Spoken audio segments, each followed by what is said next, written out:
नमस्कार दोस्तों, आज है 1 अप्रैल और 1 अप्रैल से रिलेटेड जितने भी करंट अफेयर्स के क्वेश्चन हैं उनको इस वीडियो में देखेंगे। तो चलिए स्टार्ट करते हैं। आज का पहला क्वेश्चन है, हाल ही में वर्ल्ड आर्चरी द्वारा para Archer of the year 2025 किसे नामित किया गया है? इसका सही उत्तर बी है। शीतल देवी जम्मू कश्मीर की पैरा तीरंदाज हैं जो बिना हाथों के तीरंदाजी करती हैं।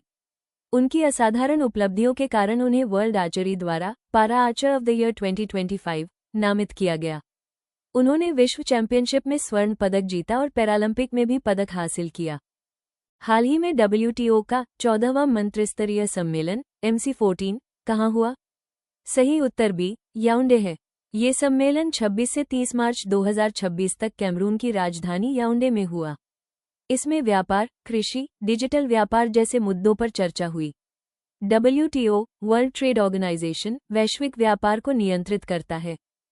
नेक्स्ट क्वेश्चन है, हाल ही में माधवपुर मेला 2026 कहाँ आयोजित हुआ? सही उत्तर सी है। माधवपुर मेला गुजरात के पोरबंदर जिले के माधवपुर घेड में आयोजित होता है। यह मेला भगवान कृष्ण और रुक्मिणी विवाह की याद में मनाया जाता है। ये गुजरात और नॉर्थ ईस्ट भारत के सांस्कृतिक संबंध को भी दर्शाता है। नेक्स्ट क्वेश्चन है, हाल ही में पद्म भूषण से सम्मानित विजयपत सिंघानिया का निधन हुआ है। वे कौन थे? सही उत्तर डी है। विजयपत सिंघानिया रेमंड ग्रुप के पूर्व चेयरमैन थे। वे भारत के प्रसिद्ध टेक्सटाइल इंडस्ट्री के बिजनेसमैन थे। उन्हें उनके योगदान के लिए पद्म भूषण से सम्मानित किया गया था। नेक्स्ट क्वेश्चन है, हाल ही में भारतीय नौसेना को सौंपे गए अंतिम सर्वेक्षण पोत का नाम क्या है? सही उत्तर बी है।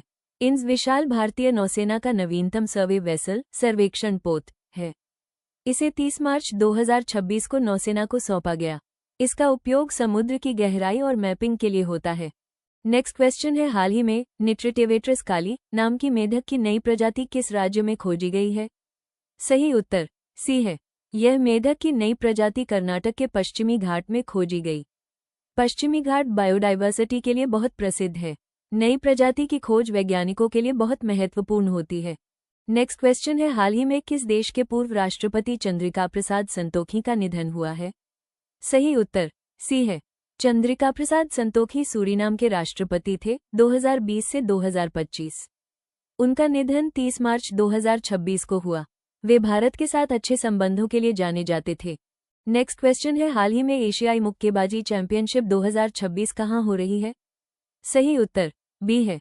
ये प्रतियोगिता मंगोलिया की राजधानी उलानबटार में आयोजित हो रही है। इसमें एशिया के कई देशों के बॉक्सर भाग लेते हैं। भारत भी इसमें महत्वपूर्ण भागीदार है। नेक्स्ट क्वेश्चन है, हाल ही में प्रधानमंत्री मोदी ने कहाँ सम्राट संप्रति संग्रहालय का उद्घाटन किया है? सही उत्तर सी है। प्रधानमंत्री नरेंद्र मोदी ने 31 मार्च 2026 को इसका उद्घाटन किया। ये संग्रहालय जैन धर्म और उसकी विरासत को समर्पित है। ये गुजरात के गांधीनगर में स्थित है। नेक्स्ट क्वेश्चन है, हाल ही में भारतीय नौसेना को सौंपा गया स्वदेशी स्टेल्थ फ्रिगेट दूनागिरी किस प्रोजेक्ट के तहत तैयार किया गया है? सही उत्तर बी है। इंस दूनागिरी एक स्वदेशी स्टेल्थ फ्रिगेट है। इसे प्रोजेक्ट 17A के तहत बनाया गया है। ये भारतीय नौसेना की ताकत और आत्मनिर्भरता को दर्शाता है। नेक्स्ट क्वेश्चन है, हाल ही में खबरों में छाई बाबल मंडेप जलडमरू मध्य किन जल निकायों को जोड़ती है? सही उत्तर बी है। पश्चिम एशिया में बढ़ते तनाव के बीच बाबल मंडेप जलडमरू मध्य एक रणनीतिक संकरा जलमार्ग है। ऐतिहासिक रूप से यहाँ बार बार जहाज डूबने की घटनाओं के कारण इसे आंसुओं का द्वार कहा जाता है। ये लाल सागर के दक्षिणी छोर पर यमन और अफ्रीका के हॉर्न के बीच स्थित है। ये लाल सागर को अदन की खाड़ी से और आगे हिंद महासागर से जोड़ता है। यह अरब एशिया को अफ्रीका से अलग करता है और स्वेज नहर के माध्यम से भूमध्य सागर से जुड़ता है। नेक्स्ट क्वेश्चन है, मोरोग शिक्षा प्रणाली परंपरागत रूप से किस समुदाय से जुड़ी हुई है? सही उत्तर सी है। मन की बात के 132वें एपिसोड में नरेंद्र मोदी ने नागा जनजातियों की मोरंग शिक्षा प्रणाली पर प्रकाश डाला, जिससे ये हाल ही में चर्चा में आई है। मोरंग एक पारंपरिक समुदाय आधारित स्वदेशी शिक्षा प्रणाली है जो ऐतिहासिक रूप से युवाओं के छात्रावास और शिक्षण स्थल के रूप में कार्य करती रही है, जहां बुजुर्ग युवा पीढ़ी को प्रशिक्षित करते थे। इसका उद्देश्य जनजातीय विरासत, मौखिक परंपराओं और सामुदायिक मूल्यों को संरक्षित करना है, साथ ही पारंपरिक ज्ञान और आधुनिक शिक्षा के मिश्रण के माध्यम से समग्र विकास को बढ़ावा देना है। ये प्रणाली बुजुर्गों के नेतृत्व में शिक्षा प्रदान करती है, जहां ज्ञान कहानियों, मौखिक परंपराओं और जीवन के अनुभवों के माध्यम से प्रसारित होता है। नेक्स्ट क्वेश्चन है, एनर्जी स्टैटिस्टिक्स इंडिया 2026 किस संगठन द्वारा जारी किया गया है? सही उत्तर सी है। सांख्यिकी एवं कार्यक्रम कार्यान्वयन मंत्रालय के अधीन राष्ट्रीय सांख्यिकी कार्यालय ने भारत के ऊर्जा क्षेत्र पर व्यापक डेटासेट प्रदान करते हुए एनर्जी स्टैटिस्टिक्स इंडिया 2026 जारी किया है।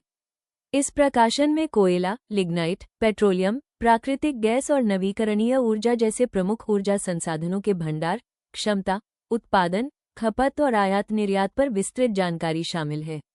इसमें ऊर्जा संतुलन सारणी, सेन की आरेख और अंतर्राष्ट्रीय मानकों के अनुरूप सतत ऊर्जा संकेतक भी प्रस्तुत किए गए हैं। 33वें संस्करण में ऊर्जा क्षेत्र को ऋण प्रवाह, वैश्विक ऊर्जा सांख्यिकी और कोयले की खपत, बिजली उपयोग पैटर्न और ईंधन वितरण पर बेहतर डेटा शामिल करके कवरेज का विस्तार किया गया है। नेक्स्ट क्वेश्चन है, हाल ही में इंडिया फार्मा 2026 सम्मेलन के 9वें संस्करण का आयोजन स्थल कौन सा शहर है? सही उत्तर डी है।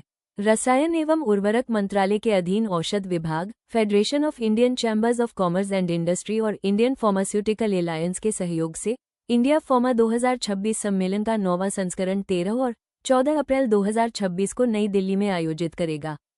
इस सम्मेलन का उद्देश्य भारत के औषध क्षेत्र को मात्रा आधारित मॉडल से मूल्य आधारित और नवाचार आधारित वैश्विक उद्योग में परिवर्तित करना है। भारत में खोजें, जीवन विज्ञान नवाचार में छलांग विषय औषध और जीवन विज्ञान में अनुसंधान, नवाचार और वैश्विक प्रतिस्पर्धा को बढ़ावा देने पर केंद्रित है। यह आयोजन भारत को उन्नत औषधि अनुसंधान, नवाचार और स्वास्थ्य सेवा समाधानों के वैश्विक केंद्र के रूप में स्थापित करने का प्रयास करता है। आज का लास्ट क्वेश्चन है, हाल ही में उत्कल दिवस कब मनाया गया है? सही उत्तर 1 अप्रैल को। उत्कल दिवस या ओडिशा डे हर साल 1 अप्रैल को मनाया जाता है। इसी दिन 1936 में ओडिशा को भाषाई आधार पर बिहार से अलग राज्य बनाया गया था। ये दिन ओडिशा की संस्कृति, पहचान और विकास को दर्शाता है।